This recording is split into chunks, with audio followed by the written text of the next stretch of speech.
Allahumma a'inni, ya Allah tolonglah aku, ala zikrika, untuk sentiasa mengingatimu, wa syukrika, untuk sentiasa berterima kasih kepadamu, wa husni ibadatik, bantulah aku ya Allah untuk memperelokkan ibadahku kepadamu.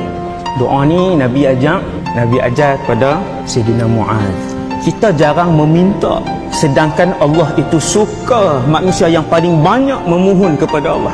Lepas Nabi sebut tu, aku sayang kamu wahai Muaz, jangan tinggal tiap-tiap kali selepas kamu solat, selepas bagi salam, Allahumma a'inni ala zikrika wa syukrika wa husni ibadatik.